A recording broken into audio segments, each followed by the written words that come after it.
Vai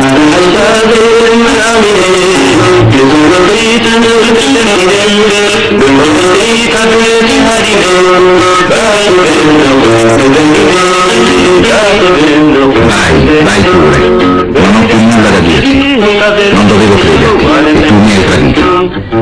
Ora ti lascio, tu non avevi amore per me.